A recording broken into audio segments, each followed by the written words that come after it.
बिहार विधानमंडल के माननीय सदस्यगण, मैं नववर्ष के प्रथम सत्र के अवसर पर बिहार विधानमंडल के दोनों सदनों के संयुक्त अधिवेशन में आप सभी को शुभकामनाएं देता हूं तथा राज्य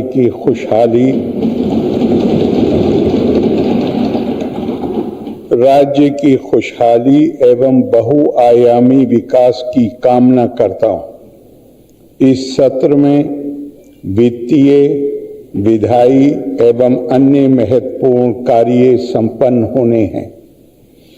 मैं बिहार विधानमंडल के सभी माननीय सदस्यों से बिहार के विकास के लिए रचनात्मक भूमिका अदा करने की अपेक्षा करता हूं। मुझे विश्वास है कि बिहार विधानमंडल का ये बजट सत्र बिहार को विकसित बनाने एवं जन जन तक खुशहाली लाने में अपनी महत्वपूर्ण भूमिका निभाएगा। आपके बहुमूल्य सुझावों एवं सकारात्मक विमर्श से बिहार की प्रगति को बल मिलेगा।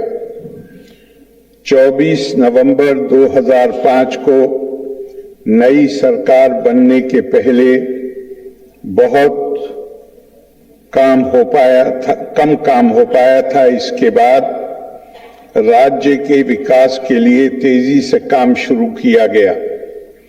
अब राज्य में कानून का राज है तथा इसे बनाए रखना सरकार की सर्वोच्च प्राथमिकता रही है। सरकार द्वारा अपराध नियंत्रण एवं विधि व्यवस्था संधारण के लिए सभी आयामों पर योजनाबद्ध तरीके से काम किया गया है।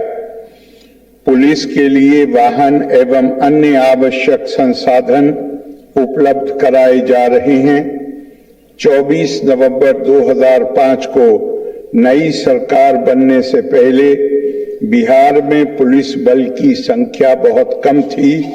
वर्ष 2006 से कानून व्यवस्था को और बेहतर करने के लिए पुलिस बल की संख्या में लगातार बढ़ोतरी की गई। अब राज्य में पुलिस बल की संख्या बढ़कर लगभग 1,31,000 हो गई है तथा तेजी से नियुक्ति जारी है। महिला पुलिस बल की संख्या में भी काफी वृद्धि हुई है तथा आज बिहार में पुलिस बल में महिलाओं की भागीदारी पूरे देश में सबसे अधिक है। विधि व्यवस्था को सुदृढ़ करने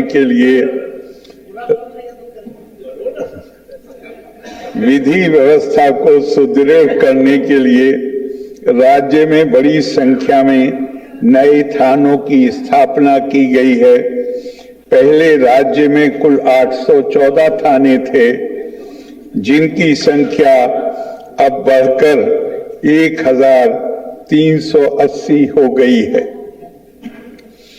आपातकालीन स्थिति जैसे अपराध की घटना, आगजनी, वाहन दुर्घटना आदि से निपटने के लिए इमरजेंसी सेवा डायल 112 संचालित की जा रही है और इसके बहुत अच्छे परिणाम मिले हैं।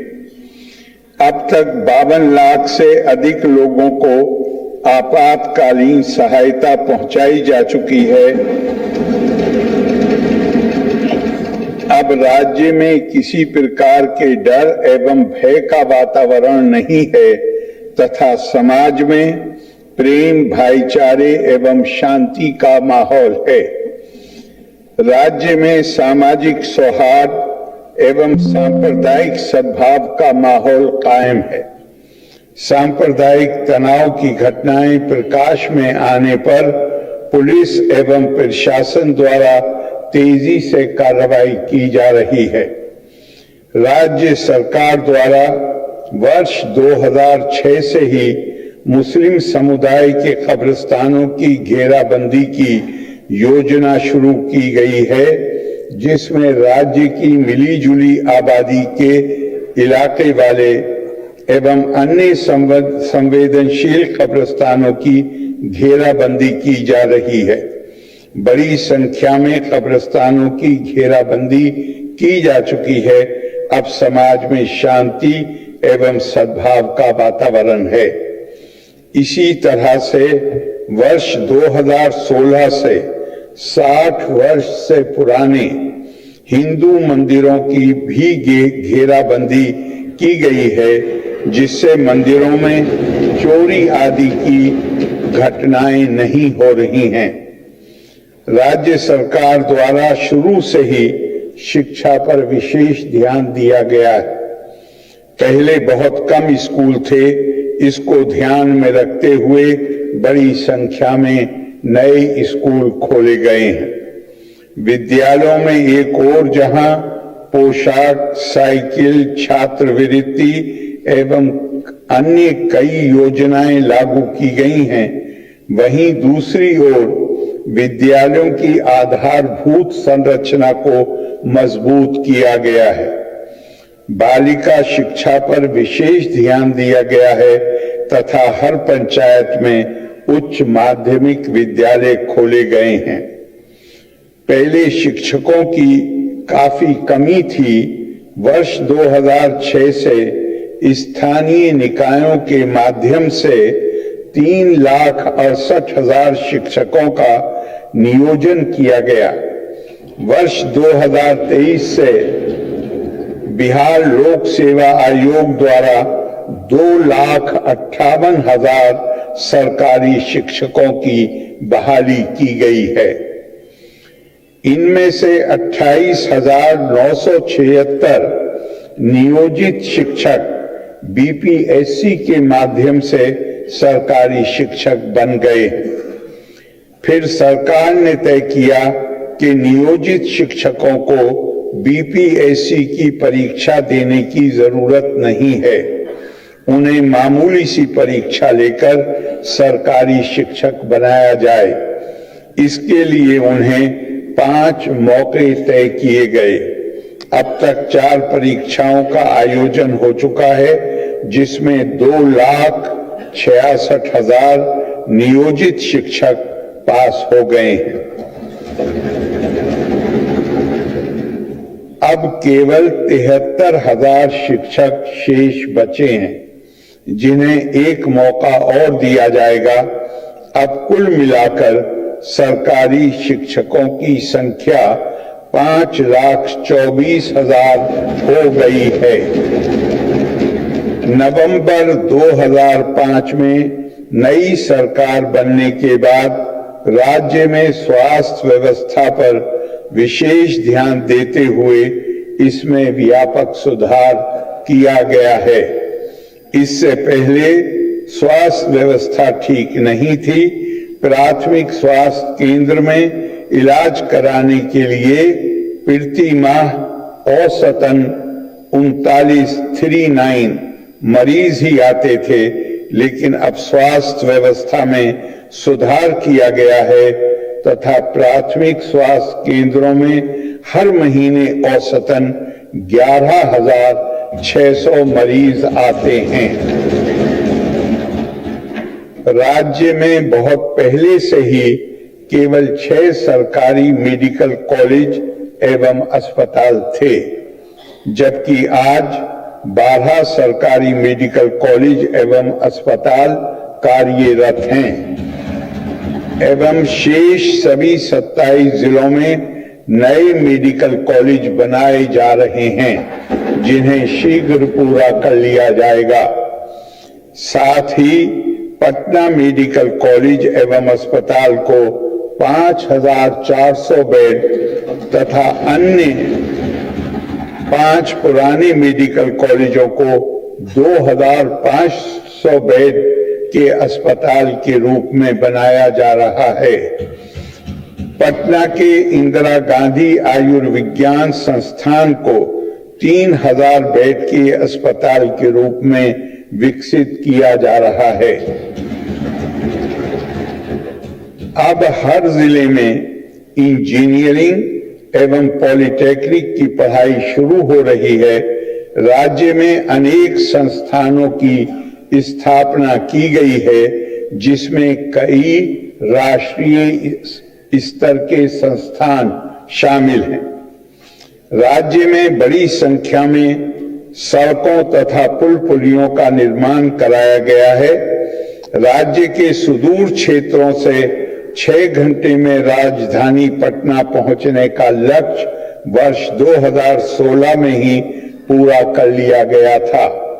अब राज्य में बड़े पैमाने पर नई सड़कों, पुल पुलियों, रेल ओवरब्रिज, एलिवेटेड रोड एवं बाईपास का निर्माण तथा पुरानी सड़कों का चौड़ीकरण किया गया है, जिससे लगभग 5 घंटे में सबसे दूर वाले क्षेत्र से राजधानी पटना पहुंचना संभव हुआ है।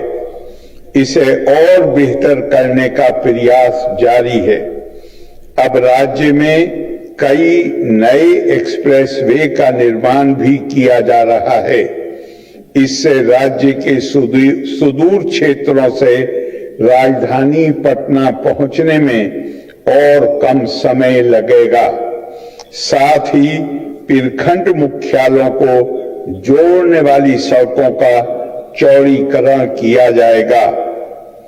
सरकार द्वारा महिला सशक्तिकरण पर विशेष जोर दिया गया है। वर्ष 2006 में पंचायती राज संस्थाओं एवं वर्ष 2007 में नगर निकायों में महिलाओं का 50% आरक्षण कर दिया गया है। इन संस्थाओं के अब तक 4 बार चुनाव हो चुके हैं।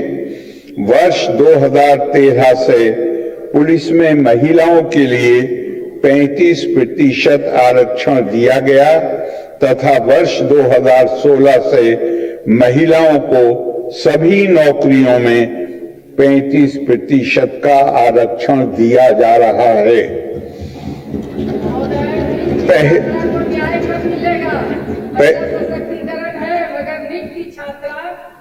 पहले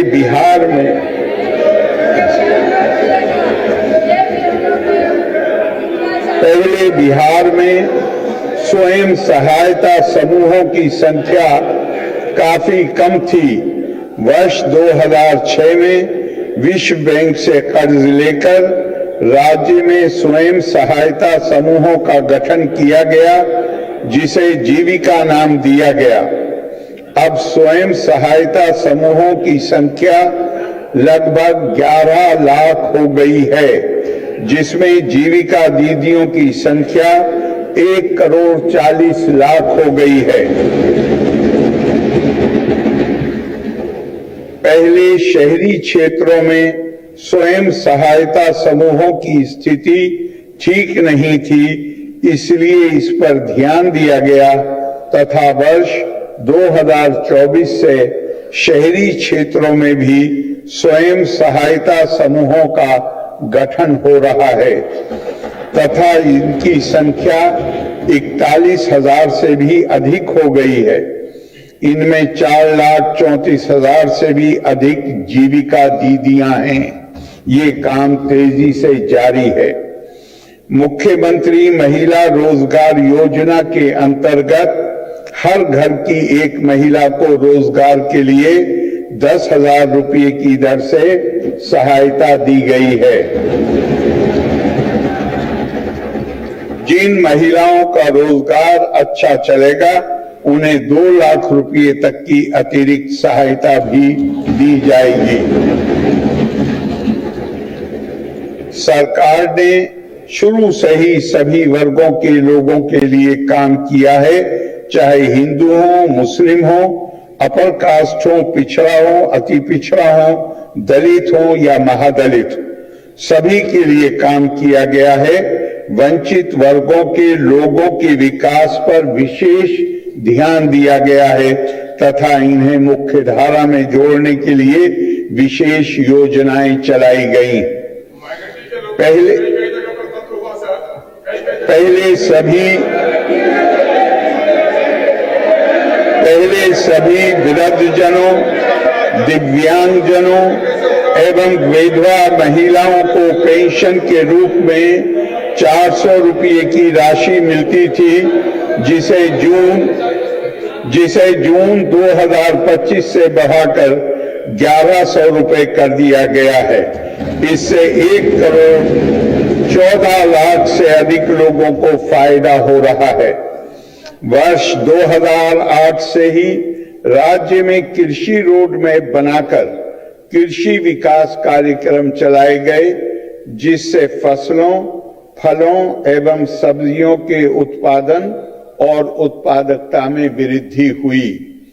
वर्ष 2008 से 2012 तक, पहले 2012 से 2017 तक दूसरे तथा 2017 से 2023 तक तीसरे कृषि रोड मैप के तहत योजनाएं चलाई गईं, जिससे अनाज, फल, सब्जी, दूध, अंडा, मांस एवं मछली उत्पादन काफी बढ़ गया है। मछली का उत्पादन 2.5 गुना से भी अधिक हो गया है, जिससे मछली के उत्पादन में बिहार आत्मनिर्भर हो गया है। साथ ही किसानों की आय बढ़ी है। वर्तमान में चौथे कृषि रोड मैप वर्ष 2024 से 2029 के तहत योजनाओं पर तेजी से काम हो रहा है। वर्ष 2015 में 7 निश्चय के तहत हर घर तक बिजली, हर घर नल का जल, हर घर शौचालय तथा टोलों को पक्की सड़कों से जोड़ने का काम शुरू किया गया और ये सभी काम अब पूरे हो चुके हैं। वर्ष 2018 में ही हर घर बिजली पहुंचा दी गई। अब लगभग सभी सरकार द्वारा शुरू से ही बहुत सस्ती दर पर बिजली दी गई। अब लगभग सभी घरेलू उपभोक्ताओं को बिजली मुफ्त दी जा रही है। सरकार की तरफ से इच्छुक लोगों के घरों पर सोलर पैनल भी लगाए जा रहे हैं। वर्ष 2020 से 7 निश्चय 2 के तहत सभी योजनाओं पर काम हुआ है, जिनमें ग्रामीण सोलर स्ट्रीट लाइट, हर खेत तक सिंचाई का पानी, टेलीमेडिसिन, मुख्यमंत्री बाल हृदय योजना जैसी योजनाएं शामिल हैं। इन योजनाओं के जो भी काम बचे हैं उन्हें शीघ्र पूरा किया जाएगा।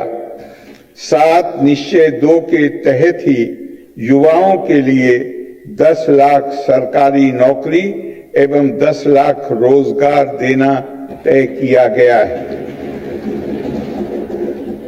अब तक 10 लाख युवाओं को सरकारी नौकरी तथा 40 लाख लोगों को रोजगार दिया जा चुका है। दोनों को मिलाकर 50 लाख युवाओं को नौकरी एवं रोजगार दिया जा चुका है। अगले 5 वर्षों में 1 करोड़ युवाओं को नौकरी एवं रोजगार देने का लक्ष्य रखा गया है। राज्य के हर क्षेत्र में बड़े पैमाने पर विकास के काम कराए गए हैं। सरकार द्वारा प्रगति यात्रा के माध्यम से जिलों के विकास में जो कमियां रह गई हैं, उन्हें पूरा करने के लिए 430 नई योजनाओं को स्वीकृति दी गई है। हर जिले में इन योजनाओं पर काम शुरू हो चुका है। इन सभी कार्यों को शीघ्र ही पूरा कर लिया जाएगा। बिहार के विकास में केंद्र सरकार का भी पूरा सहयोग मिल रहा है। जुलाई 2024 के बजट में बिहार को विशेष आर्थिक सहायता के रूप में सड़क, उद्योग, स्वास्थ्य, पर्यटन, एवं बाढ़ नियंत्रण आदि के लिए बड़ी राशि देने की घोषणा की गई। फरवरी 2025 के बजट में बिहार में मखाना बोर्ड की स्थापना, एयरपोर्ट की स्थापना, पश्चिमी कोसी नहर के लिए वित्तीय सहायता आदि की घोषणा की गई है। वर्ष 2018 से देश के कुछ राज्यों में खेलो इंडिया यूथ गेम्स का आयोजन हुआ था। पिछले वर्ष खेलो इंडिया यूथ गेम्स का आयोजन बिहार में हुआ, जो गौरव की बात है। इन सब के लिए आदरणीय प्रधानमंत्री श्री नरेंद्र मोदी जी को नमन करते हैं। आदरणीय प्रधानमंत्री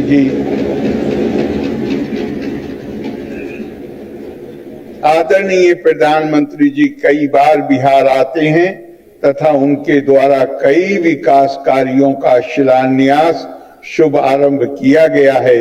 इन सभी योजनाओं पर अब तेजी से काम हो रहा है। केंद्र सरकार के सहयोग से बिहार का विकास और तेजी से होगा। अब सरकार द्वारा राज्य के विकास की गति को और तेज किया जाएगा। अगले 5 वर्षों 2025 से 2030 के लिए 7 निश्चय 3 के कार्यक्रम तैयार किए गए हैं। पहले निश्चय दुगुना रोजगार और दोगुनी आय के अंतर्गत राज्य की प्रति व्यक्ति औसत आय को दुगुना करने का लक्ष्य रखा गया है।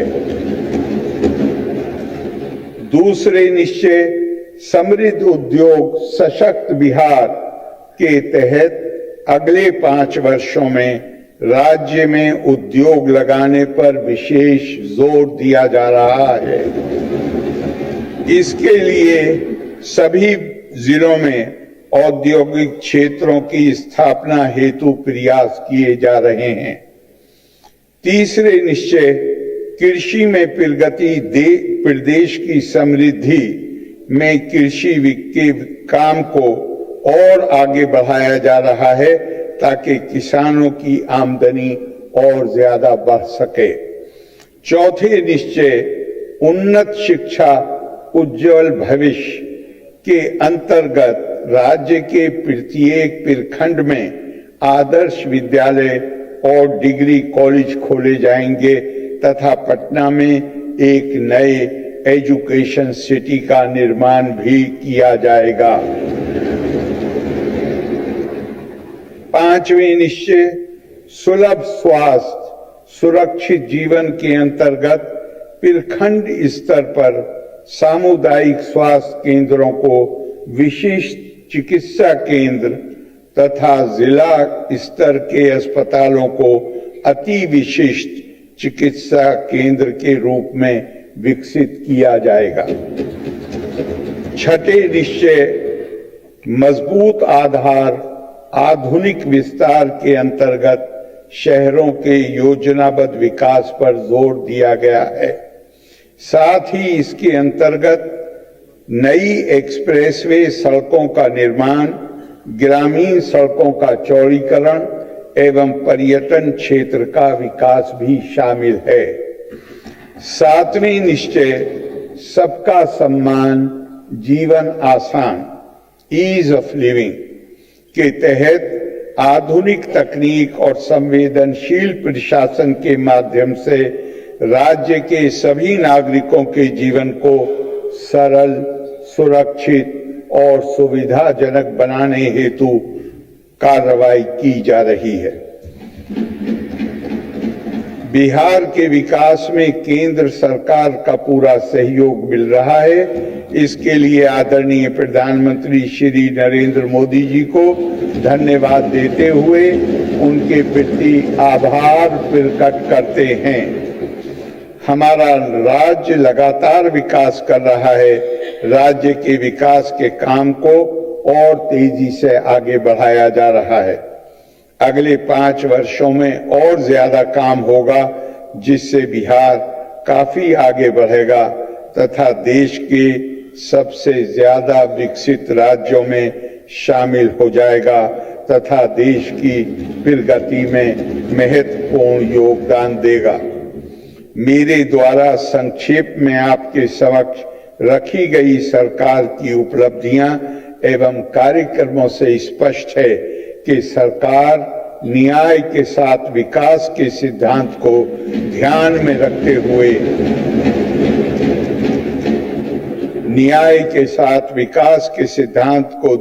में रखते हुए राज्य के सभी क्षेत्रों एवं वर्गों के उत्थान के लिए निरंतर प्रयत्नशील है। सरकार द्वारा राज्य के विकास के लिए किए जा रहे प्रयासों में आप सभी का सहयोग अपेक्षित है। मुझे भरोसा है कि सभी सदस्य जिम्मेदारी के साथ सत्र के संचालन में अपना महत्वपूर्ण योगदान देंगे। मुझे धैर्य एवं ध्यान से सुनने के लिए आप सभी माननीय सदस्यों को धन्यवाद। लोका समस्ता सुखिनो भवन्तु। जय हिंद, जय बिहार।